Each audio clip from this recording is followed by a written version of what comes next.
We got our first look this morning at the man accused of holding 3 women captive for a decade in Cleveland since he was arrested on Monday.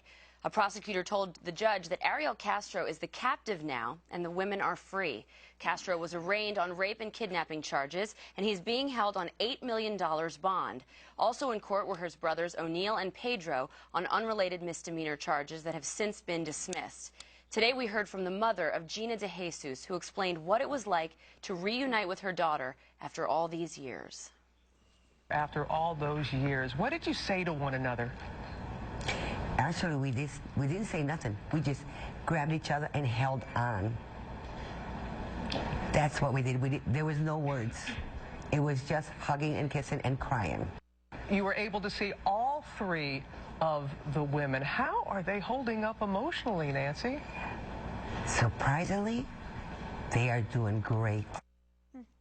One of the aunts yesterday asked for the privacy of these girls. Dana, I think these girls should stay out of the media as long as they can, and Absolutely. I think we should leave them alone. What do you think? Yeah, only when they're ready, and if they are ever ready to talk about it. It's amazing what love from your family can do to heal all the years of scarring that they have gone through.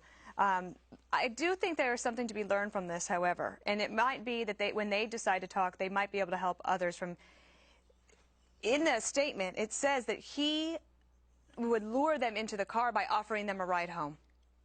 And that was always the thing that you were always worried about, like, don't get in a car with a stranger. Or maybe he was not a stranger to them. Maybe he knew of them in the neighborhood or something. But I think that there is something that if they can teach other young women something in America, or help us teach children how to make sure that you do not get in a vehicle with anybody. Is that, that's the thing that I found the most striking about this. First of all, that guy doesn't actually look like your first date, does he, Andrea? I don't think so. Not exactly. And for that dude pull up in a ratty old car and say, you want to ride? Right. I mean, somebody didn't tell those kids when they were young, don't get in cars with strangers, because that dude, about the last guy. I don't think he was a stranger, though, because he was the father of a friend, right? One of the girls. Case, yeah. Isn't there another lesson, though, Eric? If you see something, say something, even with the neighbors. I mean, Charles Ramsey said, I wish I would have been more heroic earlier. I mean, shouldn't people be a little more alert and into what their neighbors Let me play up a little bit what Dana said. He said it himself. It's his he almost statement. blamed them for what happened to him by saying, hey, you got in the car with a stranger. Yeah, absolutely. You know, that's one lesson, don't get in the car with a stranger. The other one is, if you're a neighbor of any, just say something. Just say something. If it looks strange, like, you know when they said that the cops came because somebody said they saw a young girl tapping at the window in the attic. Right. And then in his statement, he says he used to put them up in the attic if people came over. And the cops come by and they're like, nobody answers the door, so they leave. Okay, I can understand that, but doesn't that somewhere in the community, doesn't it sit there and fester? Well, okay, it's a weird subtlety, but in the past, you would hear. I mean, it was the deliverance joke that this sort of thing only happened in rural America, out in the woods, the backwoods. But today, many of our inner cities are backwoods. They're dying. The new outback is now the inback.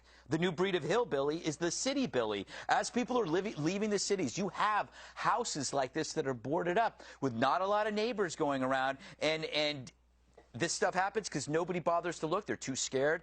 But at least we stopped the Keystone Pipeline. Well, if anybody saw your place, they would have the same reaction. But if you call the cops, why wouldn't you follow up? Make sure the cops go into the house. Right, that's what I think. That nagging feeling of I could have done more. But isn't it like, well, that's a private matter? Oh, there's girls in the backyard who are naked. We shouldn't say anything. But Mind your own business, all everybody. All bets are off. There were 3 girls abducted 3 miles away from there. The cops should have been on notice that if it's strange, if they get a call, take the extra step. Open the door if you can, or look in. A couple other thoughts very quickly. $8 million bond doesn't seem low. 800 grand he can get himself out, and anyone can post that bond for him. How about $80 million bond? How about remand him to jail no matter what? And the other one is the 2 brothers get to walk, even though they had old misdemeanor parole violations. Yeah. But our friend, the filmmaker, he's still in jail. That's exactly right. Here's some good news. He could also face aggravated murder charges. This was breaking a little while ago for allegedly terminating those pregnancies. He could be charged with murder. This is another one. I'll volunteer. I'll fly to Cleveland. Give me the switch. I'm ready. You are just out to kill you're today. ready. You're in a hanging judge mode, aren't Do you disagree, Greg? It's weird. It's like I said, I'd like the death penalty before, but this one, there should be a job that is where you're allowed to do artisanal torture for the deranged, where you can come up with a certain. You know what? Put him in a cell, make Jodi Arias his nurse, and make Gosnell his doctor. There you go. Right. You know, How's that? just one thing here.